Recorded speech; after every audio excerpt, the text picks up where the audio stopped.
Hello students. पिछले turn पर या पिछले वीडियो में हमने ग्लाइकोकैलिक्स पढ़ रहे थे, जिसमें हमने बैक्टीरिया के जो 3 आउटर लेयर्स होती हैं उनके बारे में पढ़ा था। ठीक है, आज हम आप लोगों को सेल प्रोजेक्शंस के बारे में पढ़ाएंगे। सेल प्रोजेक्शंस जो हैं बैक्टीरिया की सरफेस पर 3 तरह के पाए जाते हैं। एक तो एक्साइल फिलामेंट, दूसरा फिम्ब्री एंड पिली और तीसरा है फ्लैजिला। जो एक्साइल फिलामेंट्स हैं वो स्पाइरोकीट्स ग्रुप के जो बैक्टीरिया के अंदर एक विशिष्ट संरचना और गतिशीलता जो है वो पाई जाती है। तो स्पाइरोकीट्स में जो लोकोमोशन होता है वो एक्साइल फिलामेंट्स के द्वारा होता है। ठीक है, अपने सिलेबस में आप लोगों को 2 तरह के सेल प्रोजेक्शंस पढ़ने हैं।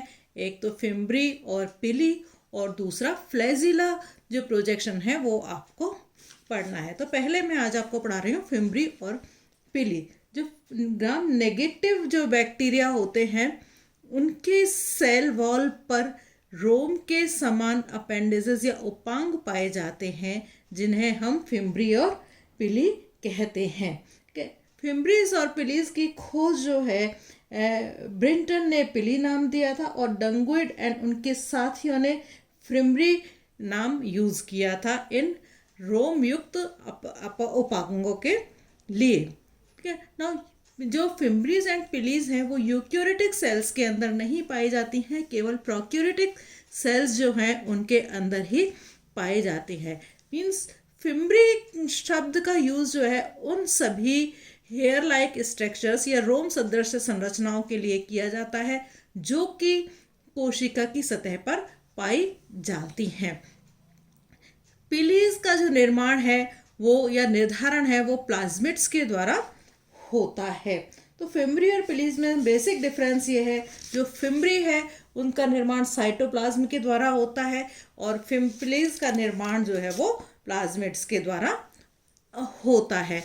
नाउ जो पिलीज हैं वो संख्या में कम होती हैं, जबकि फिम्ब्रीज जो हैं वो संख्या में ज़्यादा होती हैं। ग्राम नेगेटिव बैक्टीरिया के अंदर भी फिम्ब्रीज जो है वो पाई जाती हैं एंड इनका जो बेसिक डिफरेंस है फिम्ब्रीज का और पिली के अंदर कि जो फिम्ब्रीज हैं वो बैक्टीरिया की एक ही ध्रुव पर या संपूर्ण सतह पर समान रूप से पाई जा सकती हैं, जबकि जो पिलीज हैं वो बैक्टीरिया की सरफेस पर कहीं पर भी वो उपस्थित हो सकती है।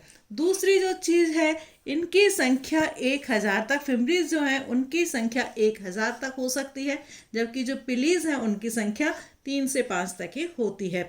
एंड फिम्ब्रीज जो है वो आसंजन या चिपकने में सहायता करती हैं, ग्रुपिंग में सहायता करते हैं, जो कि पिलीज जो है वो डीएनए ट्रांसफ़र करने में हेल्प करती हैं। फिम्ब्रीज की लंबाई कम होती है और पिलीज की लंबाई फिम्ब्रीज के कंपैरिजन में ज़्यादा होती है।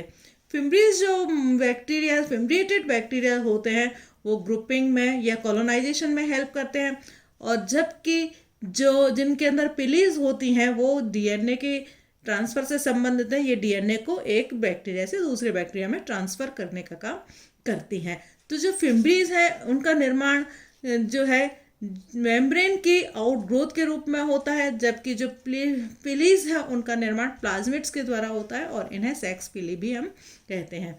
जो फिम्ब्रीज है उनका जो डायमीटर है वो 25 to 40 एंगस्ट्रॉम होता है, जबकि जो पिलीज है उनका डायमीटर ज़्यादा होता है, 65 to 135 एंगस्ट्रॉम इनका होता है।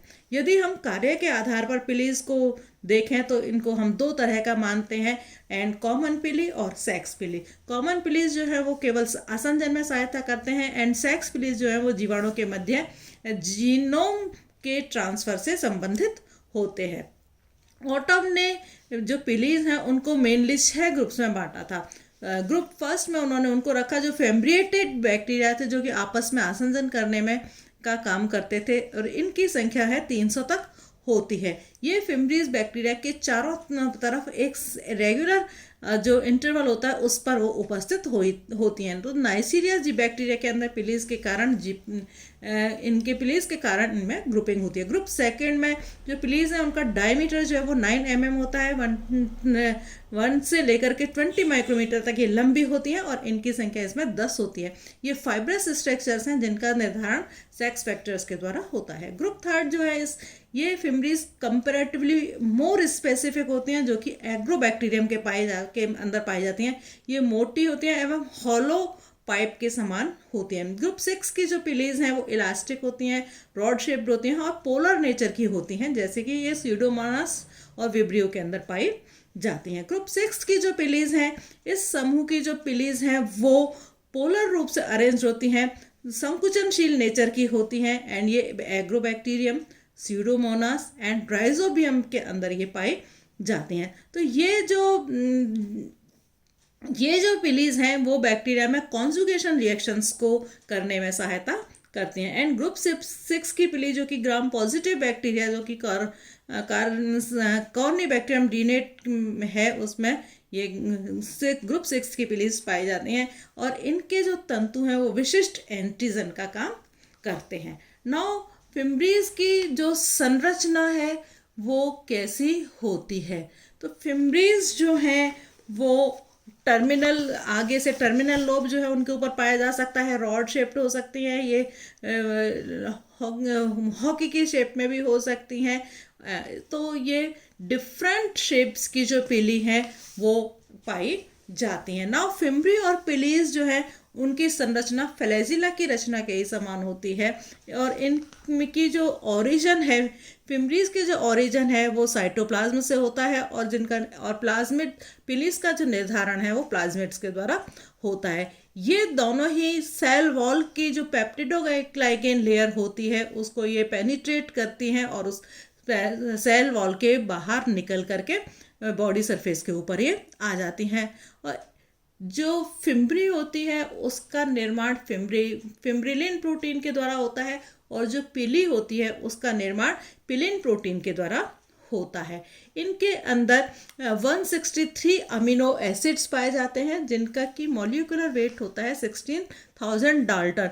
इसके अलावा जो सेक्स पिली होती है वो कुंडलित हो सकती है, खोखले सिलेंडर के जैसी हो सकती है, जिसके अंदर की प्रोटीन की रिपीटिव यूनिट्स पाई जाती है। मीन्स प्रोटीन जो है प्रोटीन की इकाइयों की पुनरावृत्ति जो है वो उनके अंदर होती रहती है और इनकी जो तंतुमय संरचना का निर्धारण प्लाज्मिड्स के द्वारा होता है। नाउ फंक्शंस क्या है फिम्बरी के? जो फिम्बरी है वो मेनली एडहेसन या आसंजक के रूप में काम में आती है। इसकी सहायता से जो बैक्टीरियाज होते हैं उनमें ग्रुपिंग का काम होता है और ये जो इनकी सहायता से जो बैक्टीरिया है वो प्राकृतिक जो पदार्थ होते हैं ये सजीव कोशिकाओं की सतह से आसानी से चिपक जाते हैं। दूसरा, फिम्बरीज के अंदर एंटीजेनिक कैरेक्टर्स जो है वो पाए जाते हैं जिसकी वजह से जो फिम्ब्रिएटेड जो बैक्टीरियाज होते हैं उनमें समूहन या ग्रुपिंग का गुण भी पाया जाते हैं। जो फिम्ब्रिएटेड बैक्टीरियाज जो होते हैं यदि जब उनको तरल मीडियम में रखा जाता है तो उनके चारों तरफ पेलिकल के समान संरचना का निर्माण हो जाता है और ये पेलिकल के समान संरचना जो है इनको श्वसन में सहायता देती है जिससे कि ऑक्सीजन ज़्यादा उपलब्ध हो जाती है। इसके अलावा जो बैक्टीरियाज में कॉन्जुगेशन के समय जो सेक्स पिलीज के द्वारा कॉन्जुगेशन ट्यूब का निर्माण भी इन पिलीज के द्वारा होता है और इस नलिका के द्वारा ही गुणसूत्रों का स्थानांतरण एक बैक्टीरिया से दूसरे बैक्टीरिया के अंदर होता है। Thank you.